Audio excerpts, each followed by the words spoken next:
On this episode of Hey Hey Linda Purrs, Linda interviews music artist Dean Macer.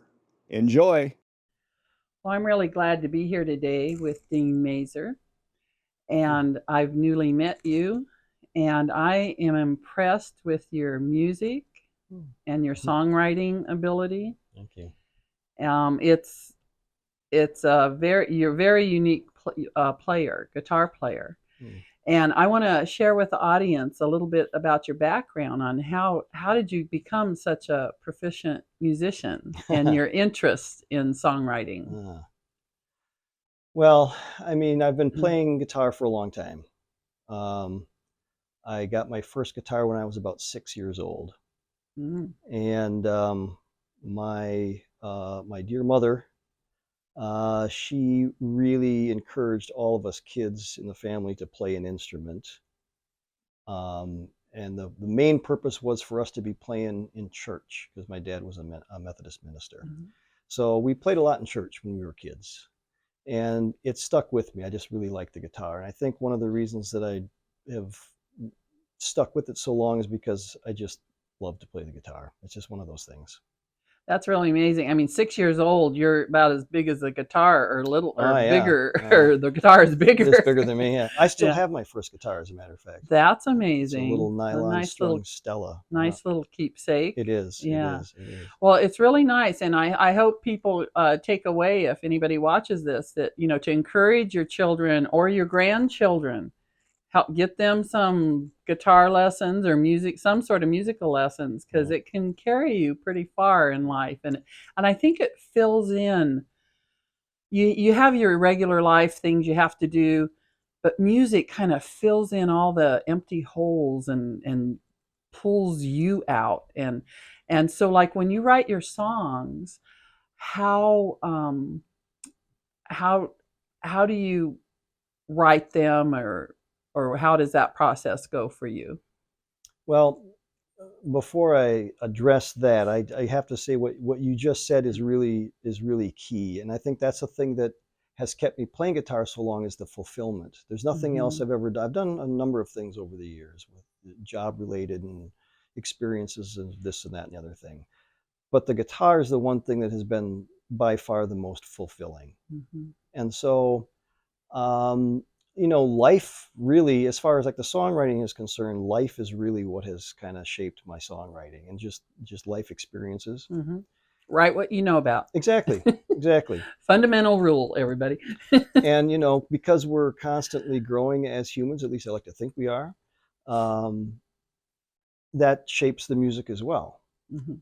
So um, yeah, I don't really have like a methodology. Typically, I start on the guitar almost always with something. And it's usually me just kind of noodling around over a cup of coffee in the morning and coming up with ideas.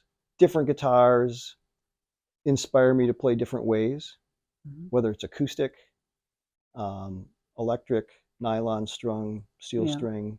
So I kind of take my inspiration from not only music that I'm a fan of and that I like, but also the instrument itself and just things that I hear in my head. Well, let's let our audience know what kind of music do you gravitate to? Um, Oh my God, everything. oh, Yeah. okay. Um, I listen to just about any kind of music. Um, I love classical music. I love Middle Eastern music as well. Hmm. I have a Portuguese friend who turned me on to fado music. I'm not sure if I'm Oh, pronouncing that yes, correctly, yes. I got but to listen to it yeah, when and I was up that's there. that's some beautiful stuff. It's very, very, very melodramatic and very heavy, sad Yes, music, but it's yes. beautiful at the same time. So I love all flamenco. I love all sorts of music: metal, rock, rap, blues, um, and just you name it. I will listen. If it's good music, it's good music. I don't care what the genre is, really, at the end of the day. And I have to say that, for years I worked as a DJ, and I also had a karaoke business and worked as a karaoke host. So you hear a variety of music, and you get Hmm. exposed to a lot of different kinds of music, and that's also shaped me because you just get exposed to music you may not have otherwise heard Yeah. before. Right. So, yeah. So now you are in Nashville, Yes. Nashvilleian. I'm a Nashvilleian now. Yeah. But you've just been here a short amount of time. Just a couple months. Month, Yep. yeah. Yeah. And so being fresh here on the music scene, is it exciting or scary or? I'm really excited about it. Yeah. For me, it's been kind of like, this is like the culmination of my entire musical path. It's moving here has really kind of cemented for me in my mind that this is what I'm doing now. Mhm. It's music. Mm-hmm. And it took a long time to get here. Mm-hmm. And there was a lot of bumps along the way, but I made the decision last year that I was going to do this, and here I am. Follow the dream. Yeah. Keith Urban has a great song. I don't know if you've heard it. It's called Wild Hearts. Not familiar. You're going to have to listen to that one. Okay. It speaks right to you. Right on. Yeah. I like his music. Yeah. And now you, where have you lived? Where are you from? Well, I'm originally from Wisconsin. Mm-hmm. A small town in Wisconsin called Eau Claire is where I was born. I guess one other fairly well-known artist is Bon Iver. He's from Eau Claire, Wisconsin. But anyway, I was born and raised in, I'm a cheesehead. That's our nickname from people from Wisconsin. So, and I've lived in Minnesota. I've lived in Massachusetts, Rhode Island. I lived in Las Vegas. I've lived in Germany on a couple occasions. So I've kind of bopped around here and there. Well, speaking of Germany, tell us what's going to happen for you in a few weeks here. Yeah, so in 2 weeks actually from today, I fly back over to Germany. I was there earlier this year to play some shows in Europe. I played Berlin and Vienna and a couple of club dates in central Germany. And I'm going back over to play some more shows, play some festivals in Holland, a club date in Amsterdam, and then a couple small club dates in Germany as well. So too exciting. It's very, very exciting. I know. It's been a long time coming. This is something I've been wanting to do for a long time. But again, life kind of got in the way. Years ago when I wrote my first record, I had wanted to do it then, but it just didn't work out because I had too many other things on my plate at the time, and I just and where can people find your music on? I'm on all the platforms, Spotify and Apple iTunes and all of that kind of stuff as well. So you're easy to find. I'm easy to find. And let's spell your name for them. Sure. So. My last name is Maser, Maser. So my website is deanmaser.com. Oh, okay. And you can listen to 3 songs from both of my records on the website.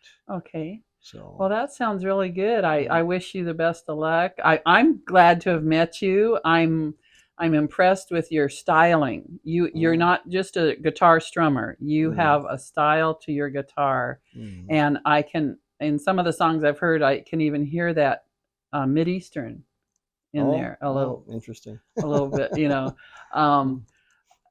I expect good things from you, and I hope to call you my friend, and welcome to Nashville. Oh, thank you. Appreciate it. And thanks for being here today with us. My pleasure. Thanks for asking. This episode of Hey Hey Linda Purrs is sponsored by. Come on down to Grandpa's Music at 1033 Park Street in Westmoreland. Live bluegrass, country, and gospel music every Saturday night. Shows start at 6 p.m. and admission is $8. First Fridays, we feature karaoke and Grandpa's Music Jam Session 10 to 2 p.m. on the second and fourth Tuesday. New and seasoned musicians are always welcome for music lessons, so bring the whole family. Grandpa's Music at 1033 Park Street in Westmoreland.